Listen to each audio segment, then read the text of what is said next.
Good morning students. बच्चों last की video तक हम लोग बात कर रहे थे लेथन जीन की, हमने बात कर ली थी, ठीक है ना। आज हम लोग बात करने वाले पॉलीमॉर्फिक जीन कह सकते हैं या फिर मल्टीपल एलील इनहेरिटेंस की, मल्टीपल एलिज्म की हम लोग बात कर रहे हैं। बहुयुग्म विकल्पिता।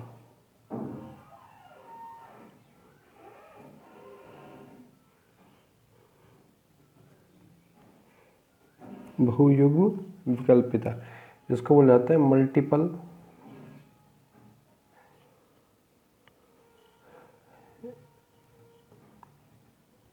एलिज्म।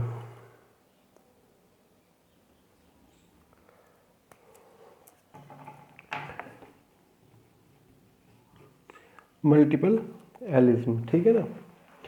अब शुरू में जब मेंडल ने ये दिए थे, मेंडल के नियम के अनुसार क्या था, एक लक्षण को, एक करैक्टर को, कोई भी एक करैक्टर के लिए कोई भी दो ही एलील पाए जाते हैं, दो ही विकल्प पाए जाते हैं। परंतु बाद में देखा गया था कुछ करैक्टर ऐसे भी होते हैं, कुछ करैक्टर ऐसे भी होते हैं जिसको डिटरमाइन करने के लिए, जिसको निर्धारित करने के लिए दो से ज़्यादा एलील्स पाए जाते हैं। ऐसे एलील्स को या ऐसे विकल्पों को हम लोग बोलते हैं बहुयुग्म विकल्पिता, मल्टीपल एलिज्म। दोबारा बताए थे, शुरू में क्या हुआ, मेंडल ने ये कहा था किसी भी कैरेक्टर के लिए दो ही विकल्प या दो ही एलील पाए जाते हैं। लेकिन बाद में ऐसा कुछ देखा गया कि कुछ कैरेक्टर ऐसे भी होंगे, कुछ लक्षण ऐसे भी होंगे जिन्हें दो से अधिक एलील्स या युग्मक कह सकते हैं, हम लोग विकल्प कह सकते हैं, डिटरमाइन करते हैं, निर्धारित करते हैं। तो इस प्रकार के जो एलील्स हैं इन्हें बोल जाता है बहुयुग्म विकल्पिता या मल्टीपल एलिज्म। तो इसको इस प्रकार से लिख सकते, जैसे कि ब्लड ग्रुप की हम लोग बात कर सकते थे ह्यूमन में, क्योंकि 4 प्रकार का क्या पाया जाता है, ब्लड ग्रुप पाया जाता है। 4 प्रकार का ब्लड ग्रुप पाया जाता है। मेंडल के अनुसार किसी एक लक्षण के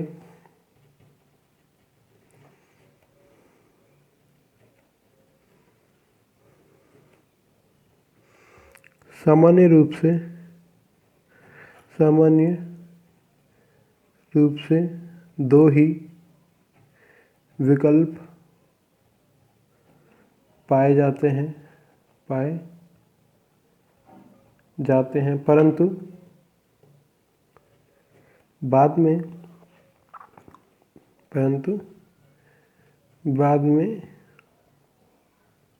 देखा गया कि कुछ लक्षण ऐसे भी हैं,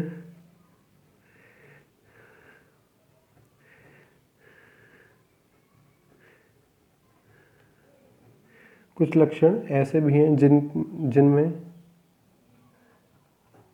किसी लक्षण का निर्धारण, लक्षण कैरेक्टर किसी लक्षण का निर्धारण, डिटर्मिनेशन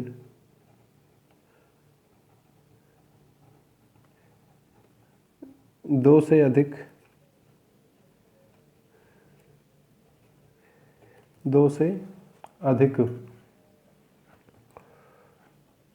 विकल्पों द्वारा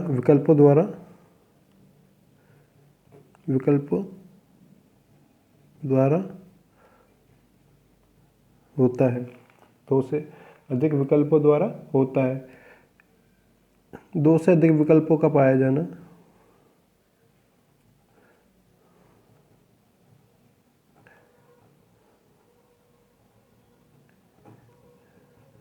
विकल्पों का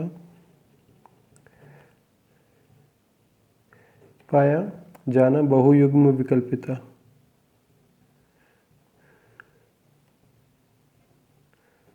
बहुयुग्म विकल्पिता या मल्टीपल एलिज्म कहलाता है। एग्जाम्पल हम लोग बात कर सकते थे, मनुष्य में रक्त समूह, ब्लड ग्रुप इन ह्यूमन, ठीक है ना। हम लोग ब्लड ग्रुप को देखते हैं, ब्लड ग्रुप में किस किस प्रकार से, यहाँ पे हम लोग चालू कर रहे हैं रक्त समूह, ब्लड ग्रुप।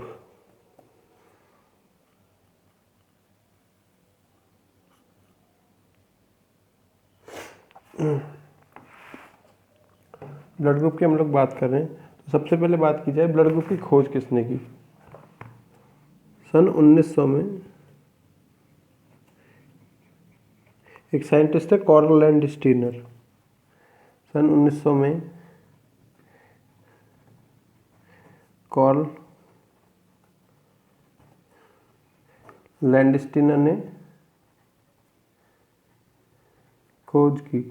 लेकिन हमारे पास ब्लड ग्रुप हमको पता है 4 प्रकार के होते हैं, ए बी, ए बी और ओ, ठीक है ना। इन्होंने मात्र खोज की थी ए की, बी की और ए बी की। इन 3 ब्लड ग्रुप की इन्होंने खोज की। एक साइंटिस्ट, 2 साइंटिस्ट थे, डिकॉस्टले और स्टर्ली। डिकॉस्टले और स्टर्ली ने ओ ग्रुप को खोजा था।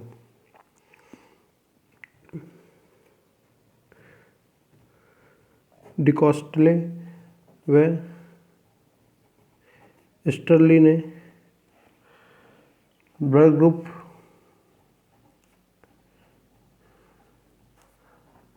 ओ की खोज की, ठीक है ना। डिकॉस्टले और स्टर्ली ने क्या किया था, ब्लड ग्रुप ओ की खोज की थी। और हम लोग ब्लड ग्रुप का निर्धारण करते हैं उसमें उपस्थित एंटीजन के आधार पर। रक्त समूह का निर्धारण,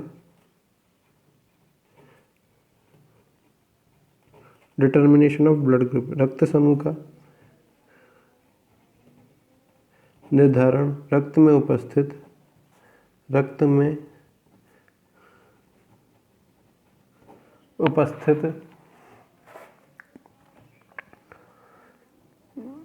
प्रतिजन, जिसे हम लोग बोलते हैं एंटीजन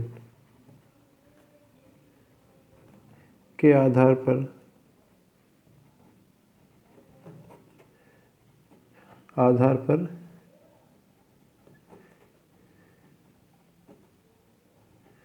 किया जाता है, ठीक है ना। रक्त समूह के आधार पर किया जाता है। तो हम लोग लिख सकते हैं यहाँ पे ब्लड ग्रुप, एक चार्ट बनाया जाए तो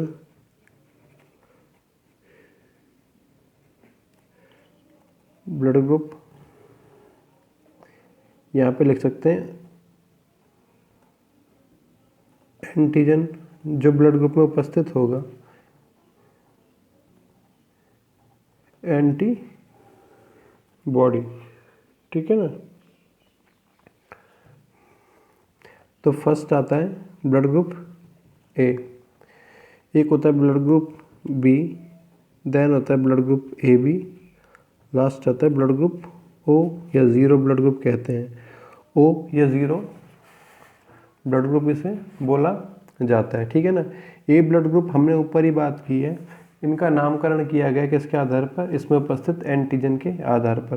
तो एंटीजन क्या होगा, इसमें ए पाया जाएगा, बी में एंटीजन बी पाया जाएगा। ए बी ब्लड ग्रुप में A B and A B दोनों एंटीजन पाए जाएंगे। ओ ब्लड ग्रुप को ज़ीरो ग्रुप भी कहा जाता है, नील ग्रुप भी कहा जाता है। इसलिए क्या होगा, इसमें एंटीजन अनुपस्थित होंगे, एंटीजन नहीं पाए जाएंगे, ठीक है ना। जस्ट इसी के अपोजिट क्या पाया जाएगा, ब्लड ग्रुप ए के अंदर इसके जस्ट अपोजिट क्या पाई जाएंगी, एंटीबॉडी पाई जाएंगी।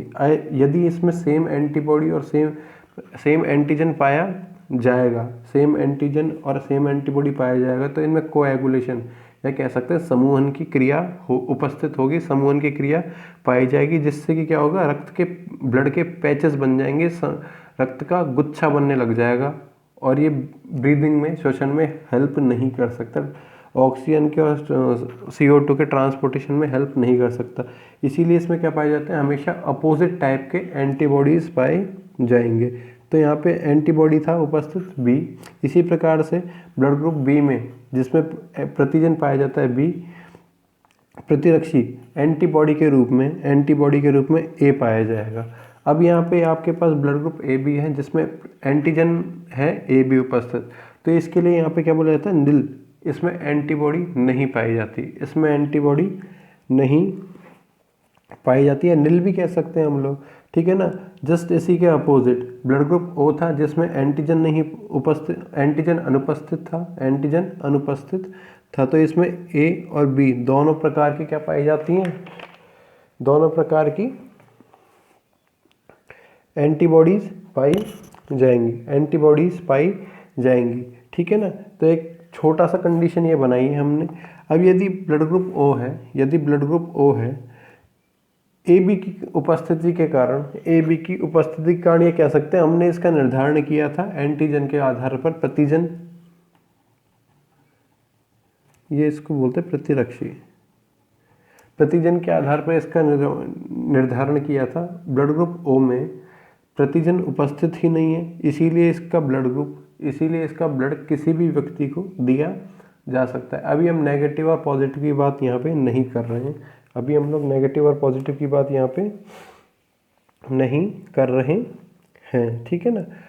तो एक कंडीशन ये बना सकते हैं हम लोग, एक कंडीशन ये बना सकते हैं हम लोग, ये ब्लड ग्रुप ए है, ये ब्लड ग्रुप क्या है, ए।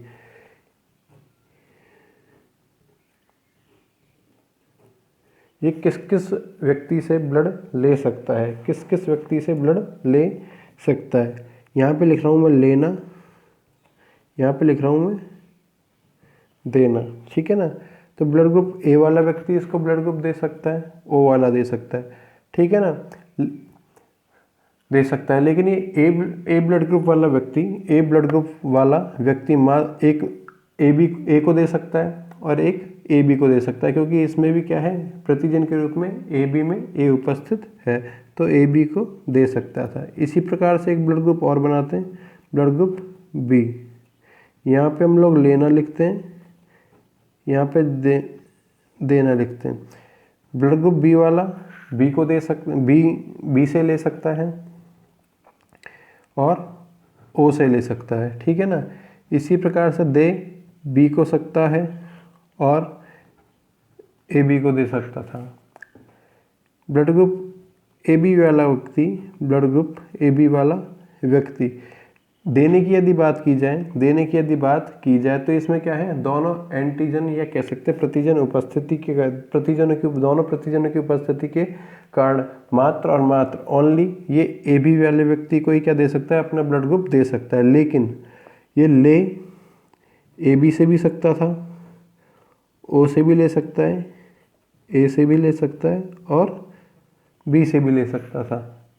एक कंडीशन और आती है, last condition blood group O के लिए, ब्लड ग्रुप ओ के लिए कंडीशन आती है। ब्लड ग्रुप ओ के लिए कंडीशन ये है कि ये दे किसको सकता था, ओनली ले दे किसको सकता था, और क्योंकि इसमें एंटीजन अनुपस्थित है, इसमें एंटीजन अनुपस्थित है, इसीलिए क्या कर सकता है, ओ ब्लड ग्रुप को ही अपना रक्त दे सकता है।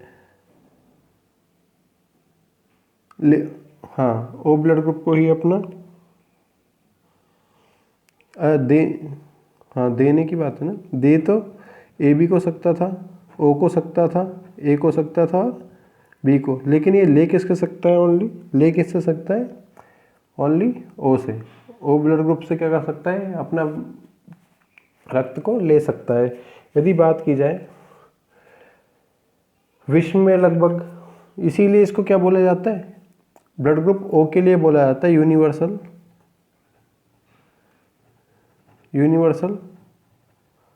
डोनर, क्योंकि ये चारों को दे सकता था। इसी प्रकार से ब्लड ग्रुप ए बी, इसी प्रकार से ब्लड ग्रुप ए बी जो है इसे बोला जाता है, क्योंकि ये सबसे ले सकता था, ब्लड ग्रुप ए बी जो है सबसे ले सकता था, इसीलिए इसे बोला जाता है यूनिवर्सल रिसेप्टर। रिसेप्टर का मतलब होता है लेने वाला, सार्वत्रिक ग्राही, और इसका मतलब होता है सार्वत्रिक दाता, सभी को देने वाला। ब्लड ग्रुप ओ सभी से लेने, सार्वत्रिक दाता, सभी से लेने वाला। ब्लड ग्रुप ए बी सार्वत्रिक ग्राही, ठीक है ना, यूनिवर्सल रिसेप्टर। लगभग वर्ल्ड के अंदर 25% विश्व के अंदर बात कर रहे हैं हम लोग। विश्व के अंदर 25% लोग, विश्व के अंदर 25% लोग ब्लड ग्रुप ए के पाए जाते हैं, ब्लड ग्रुप ए के पाए जाते हैं। अब इनकी यदि बात की जाए, इनके डिटर्मिनेशन की यदि बात की जाए, तो अब ब्लड ग्रुप ए के लिए हम लोग ब्लड ग्रुप ए के निर्धारण की यदि बात की जाए, तो इसका निर्धारण की हम बात कर सकते थे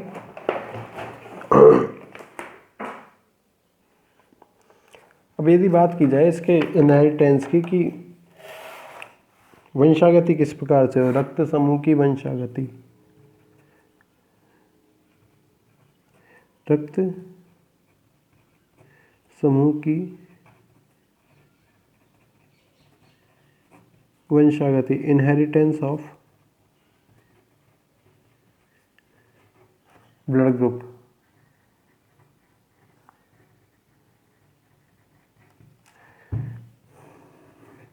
इनहेरिटेंस ऑफ ब्लड ग्रुप की इनकी वंशागति किस किस प्रकार से हो, यहाँ पर हम लोग बात कर सकते हैं ब्लड ग्रुप,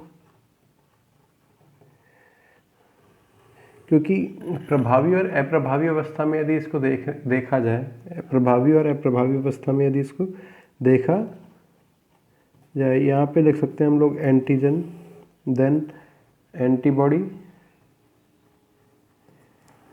और यहाँ पे लिख सकते हैं हम लोग जीनोटाइप।